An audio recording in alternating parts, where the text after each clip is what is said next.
ॐ गजाननं भूतगणाधिसेवितं कपीतजम्बूफलचारुभक्षणम् उमासुतं शोकविनाशकारिकं नमामि विघ्नेश्वरपादपङ्कजं। कृष्णाय वासुदेवाय हरे परमात्मने प्रणतः क्लेशनाशाय गोविन्दाय नमो नमः। ओम श्री महापुरुष देवाय नमः। ओम श्री गुरुदेवाय नमः। ओम आनंद स्वरूप भगवान की जय। ओम शांति स्वरूप भगवान की जय। हमारा चिंतन गीता अध्याय 3 श्लोक 20 पर चल रहा है। थोड़ा सा चिंतन करके आज 21वां श्लोक लेंगे। तो मानव सब जगह मिलते हैं, प्रभु कह रहे, लेकिन मानवता नहीं मिलती है। तो लोक संग्रह का अर्थ है ये मानवता बिखर न जाए, ऐसे प्रयत्न करें। भारतीय संस्कृति के 2 शब्द कलयुग में और आगे भी जैसे समय बीतता जाता है, यानी इस 21वीं सदी में भी ये 2 कॉन्सेप्ट भारतीय ऋषियों ने दिए हैं। ये 2 कॉन्सेप्ट हैं, वो अलग अलग नहीं है, एक्चुअली वो एक ही है, आपस में एक दूसरे के पूरक है। लोक संग्रह और यज्ञ, यज्ञीय भावना। यज्ञ अहंकार के विसर्जन के लिए था।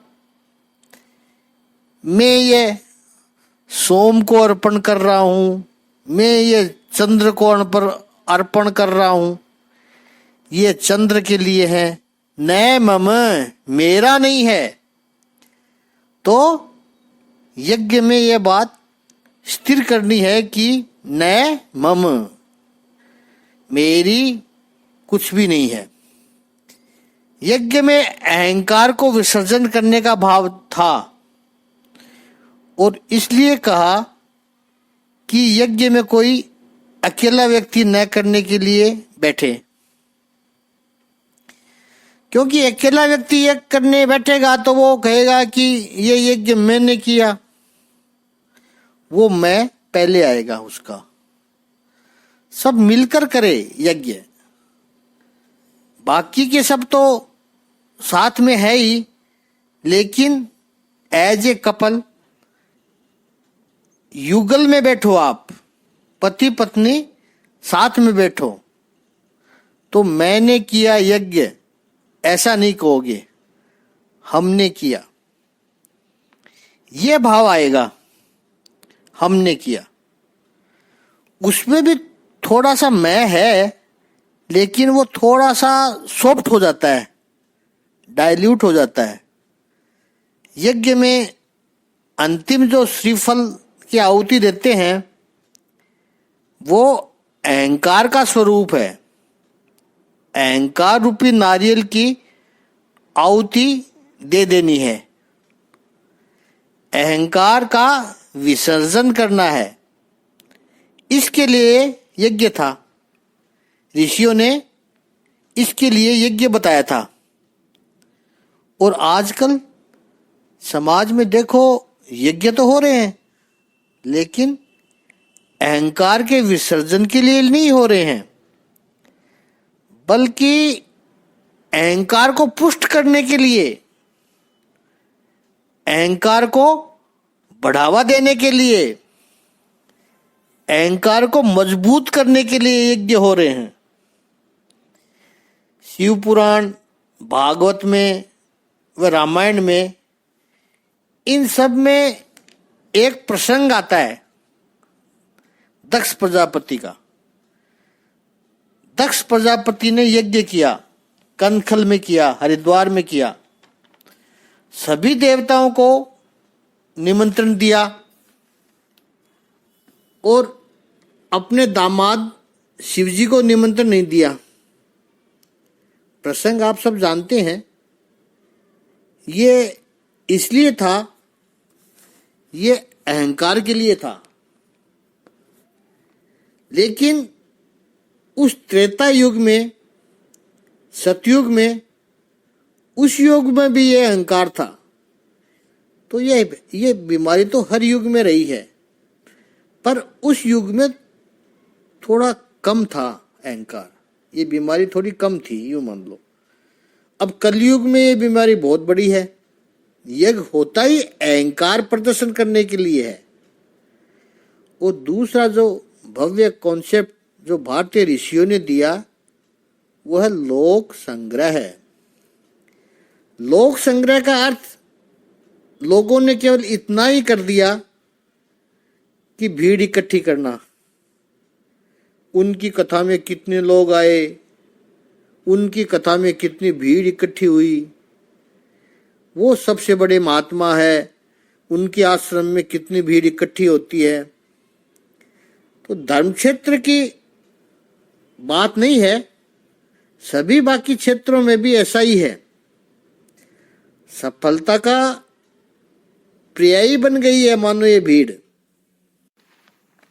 कोई शिक्षक सफल है कि नहीं कैसे पता चलेगा? उसकी क्लास में कितनी भीड़ होती है। बस वहां जाओ तो वो पास करा देते हैं, उसके कॉन्टेक्ट ऊंचे ऊंचे हैं। परीक्षा में क्या पूछा जाने वाला है उनको सब पता चल जाता है पहले से ही। वो परीक्षा के हफ्ते भर पहले ही इम्पोर्टेंट सवाल बता देते हैं। कोई कलाकार असल में कितना अच्छा है ये नहीं देखते, भीड़ कितनी हुई उसके पास। आप देखिए बॉलीवुड में 3 बंदर है, घटिया से घटिया कलाकार है, उनसे कई अच्छे अभिनेता है, लेकिन ये 3 बंदर भीड़ इकट्ठी कर लेते हैं। कोई कलाकार भीड़ इकट्ठी कर लेता है, उससे उसकी कला अच्छी है या नहीं माना जाता है। भीड़ से पता नहीं चलता है कि कौन कलाकार श्रेष्ठ है। धर्म के क्षेत्र में भी शास्त्र की बातें कौन कर रहा है, उसके जीवन को परिवर्तन करने की प्रेरणा कौन दे रहा है। जो शास्त्र की बात वो कर रहा है, उनके अपने जीवन के आचरण में क्या दिखाई पड़ रहा है, ये महत्वपूर्ण है। ये सब बातें होनी चाहिए। किसी विद्वान या संत महापुरुष की श्रेष्ठता के लिए ये कसौटी होनी चाहिए। लोग ये नहीं देखते हैं। उनके पंडाल में बहुत बड़ी भीड़ हुई है, वो मात्र इंटरटेनर है, ये समझे। वो मनोरंजन करा रहा है लोगों का, केवल कहानियां सुना के, चुटकुले सुना के, लोगों को भ्रमित करके, नचवा के, नौटंकी करके भीड़ को खुश कर रहा है। तो भीड़ से ये प्रमाण कभी मत लगाना, कभी मत मानना कि वो व्यक्ति श्रेष्ठ है। लोक संग्रह को भगवान श्री कृष्ण ने और हमारे ऋषियों ने जिस तरह से कहा है, उसी सही अर्थ में हमें समझना है। और ये हमारा दायित्व है। हम जिन संतों महापुरुषों का आदर करते हैं, आप एक लिस्ट अपने मन से सोचिए कि किन किन संतों का, किन किन महापुरुषों का हम आदर करते हैं। उनके इस संसार को छोड़कर चले जाने के 400-500 वर्षों के बाद भी आप किसका आदर करते हैं? तुलसीदास जी का। तुलसीदास जी का एक प्रसंग बताइए, आपकी तुलसीदास जी ने भीड़ इकट्ठी की हो। रविदास, मीरा, गुरु नानक, तुकाराम जी, नामदेव जी और अन्य महापुरुषों ने क्या भीड़ इकट्ठी की? नहीं।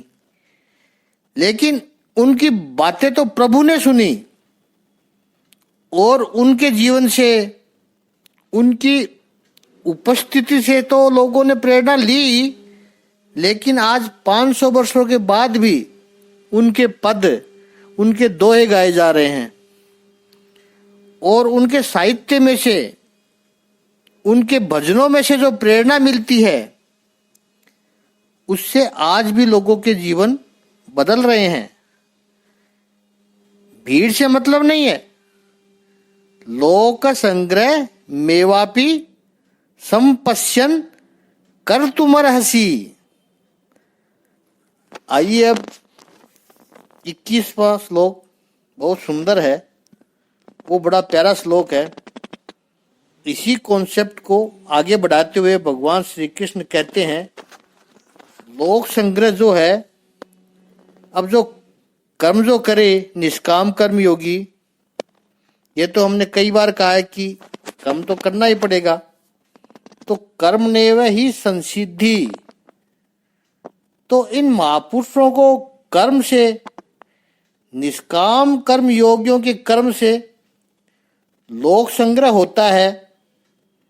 इस प्रश्न का उत्तर, लोक संग्रह कैसे होता है, इस प्रश्न का उत्तर 21वें श्लोक में प्रभु दे रहे हैं। आइए एक एक चरण के अर्थ में प्रवेश करें।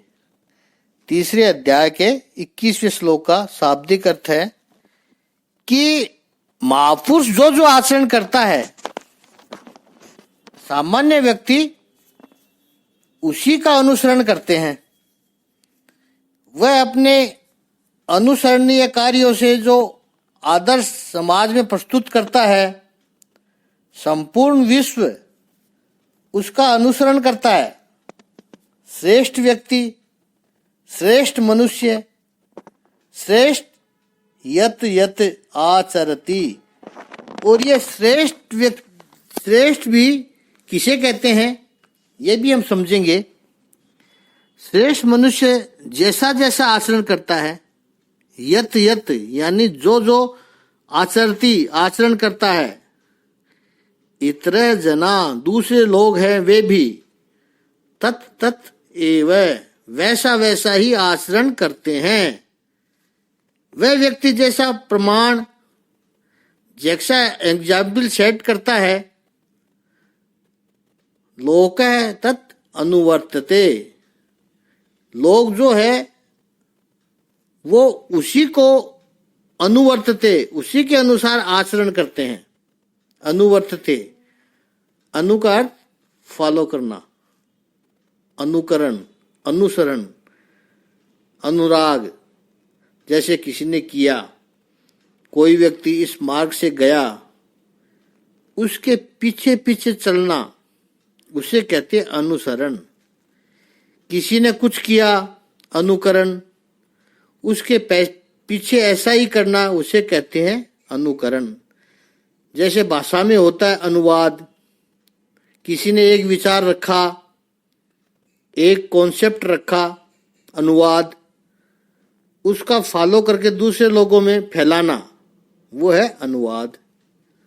तो यहां प्रभु ने कहा अनुवर्तते, यानी ये श्रेष्ठ लोग जैसे जैसे वर्तन करते हैं, लोग वैसा ही वर्तन करते हैं, उसके जैसा ही, उसके पीछे। सबसे पहले तो यदा यदा चरति श्रेष्ठा, श्रेष्ठ व्यक्ति जैसा आचरण करता है, यत यत। पहली बात तो ये समझनी है कि श्रेष्ठ कौन है। श्रेष्ठ किसे कहते हैं? श्रेष्ठ वो है जो संसार को, स्वयं को, अपने आप को और परम को योग्य रूप में जानता है। तीन चीज बताई है प्रभु ने यहाँ पे, जो संसार को, स्वयं को और परम को यानी भगवान को योग्य रूप से जानता है, तत्व से जानता है।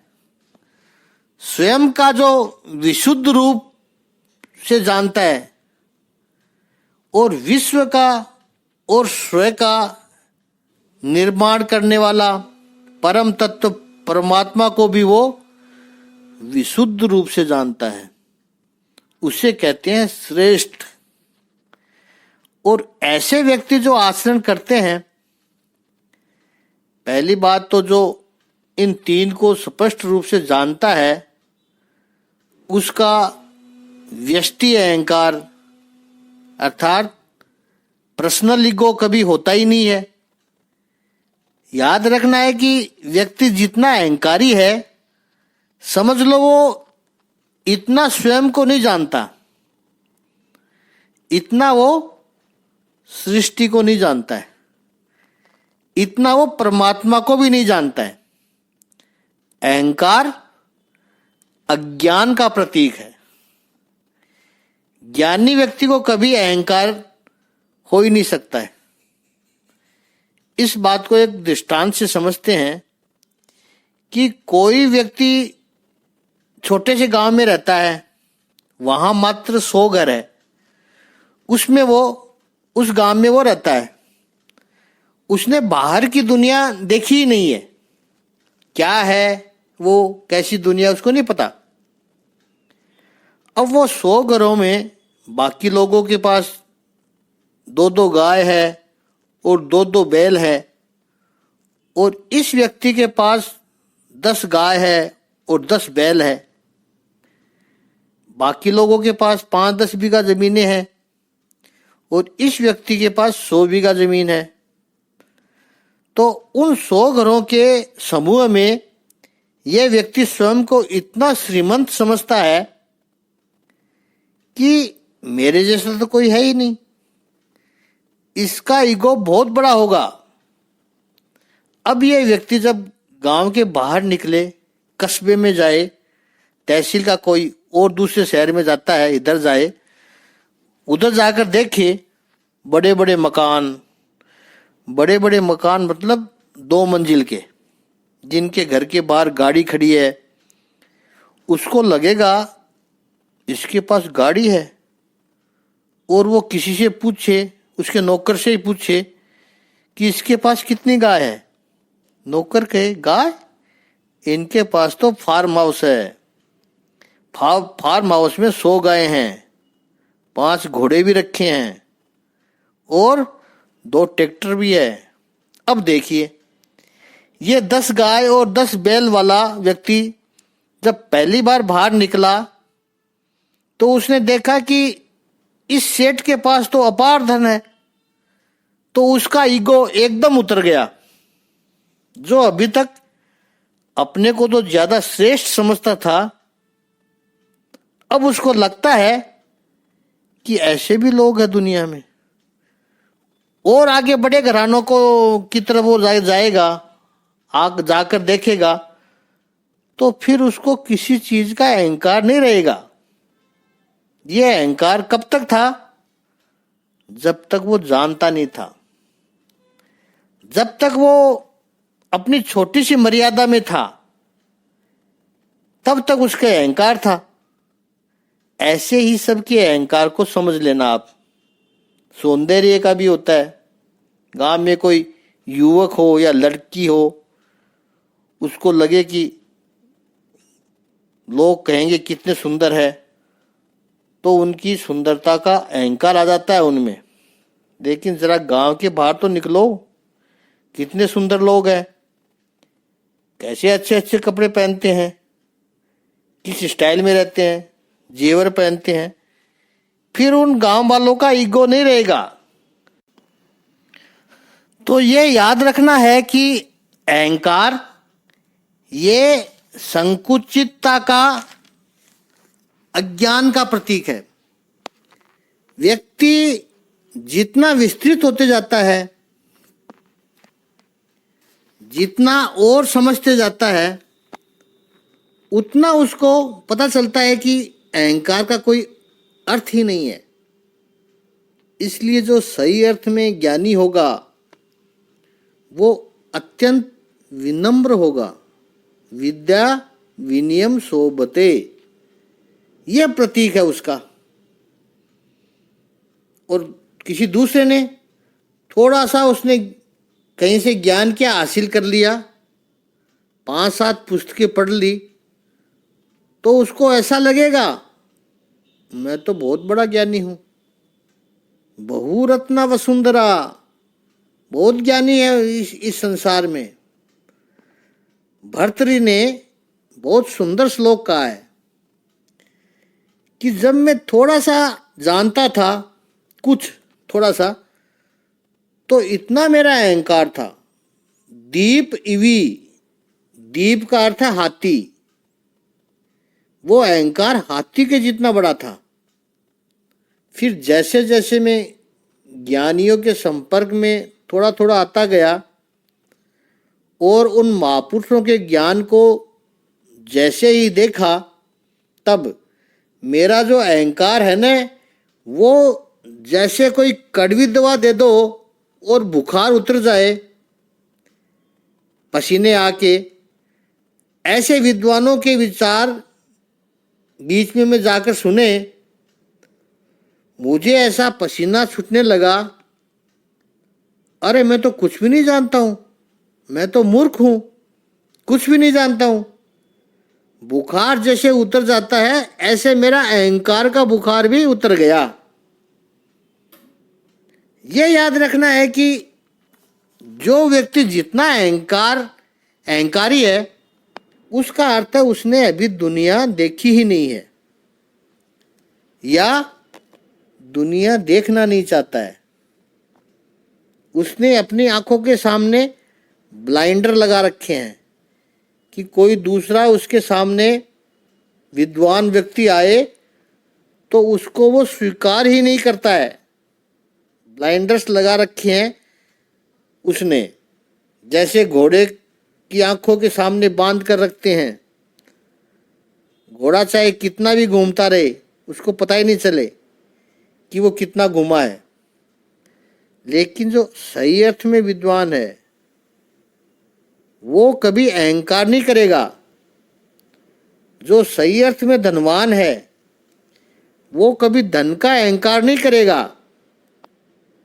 जो सही अर्थ में सुंदर है, जिसने दुनिया देखी है, वो कभी अपने सौंदर्य का अहंकार नहीं करेगा। किसी भी बात का अहंकार करना यह अज्ञान की निशानी है, वो छोटेपन की निशानी है। अहंकार दिखाना यह चाहता है, अहंकारी यह दिखाना चाहता है कि वो बहुत बड़ा है, लेकिन वो अहंकार का प्रदर्शन अपने छोटेपने का प्रदर्शन करता है। वो एक्सपोज हो जाता है, वो खुला पड़ जाता है। तो श्रेष्ठ कौन है? जो संसार को यथातथ जानता है, स्वयं को, अपने आप को यथातथ जानता है, और संसार और स्वयं दोनों को बनाने वाले, संसार और स्वयं दोनों को संपर्क में डालने वाले ऐसे ईश्वर को, परमेश्वर को जानता है, वो श्रेष्ठ है। और ऐसे व्यक्ति का व्यष्टि अहंकार तो नहीं होता है। व्यष्टि अहंकार तो बिल्कुल चला जाता है, इंडिविजुअल अहंकार तो चला जाता है। समष्टि अहंकार थोड़ा सा, जैसे केवल व्यवहार के लिए होता है।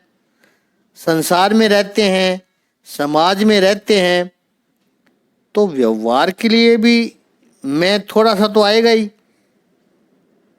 मात्र व्यवहार के लिए आएगा। जैसे मैं कल से गीता के 3 अध्याय का 22वें श्लोक पर चिंतन करूंगा, तो इसमें भी मैं तो आ ही गया, मैं तो कहना पड़ा।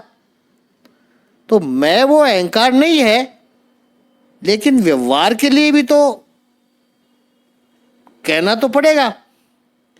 महापुरुषों में व्यष्टि अहंकार तो नहीं होता, इंडिविजुअली तो नहीं होता है, लेकिन जो सोशल ईगो व्यवहार के लिए सूक्ष्म रूप में होता है, लेकिन वो ईगो भी संसार की सेवा में, राष्ट्र की सेवा में, धर्म की सेवा में, संस्कृति की सेवा में और विश्व की उन्नति के लिए लगा रहता है। और वो कैसे लगा रहता है, ये सिद्धांत को याद रखना है। ये श्रेष्ठ महापुरुष सब कुछ बांटता है, सब कुछ शेयर करता है, क्योंकि उसको पता है।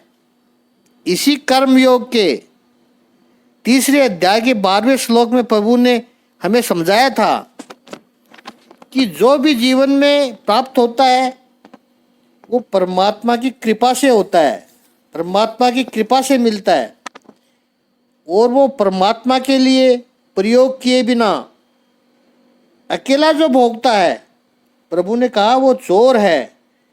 इस बात को इस श्रेष्ठ व्यक्ति महापुरुष ने अपने जीवन में इतना आत्मसात कर लिया कि उसका पूरा जीवन बांटने के लिए हो जाता है। सामान्य लोग संसार में जितना मिलते जाता है उतनी उनकी मुट्ठी बंद होती जाती है, उतने वो अधिक लोभी होते जाते हैं, कंजूस होते जाते हैं, कृपण होते जाते हैं। जबकि श्रेष्ठ व्यक्ति के जीवन में देखो, जितना उसको अधिक प्राप्त होता है उतनी उनकी मुट्ठी अधिक खुलती जाती है। सामान्य व्यक्ति जितना पाते हैं उतना उनका स्ट्रेस, उनका तनाव, उनकी अशांति बढ़ती जाती है। श्रेष्ठ वो है जो जितना पाते हैं उतनी उनकी शांति, प्रसन्नता, आनंद, केयर फ्रीनेस बढ़ती जाती है। वो तनाव में नहीं आते हैं।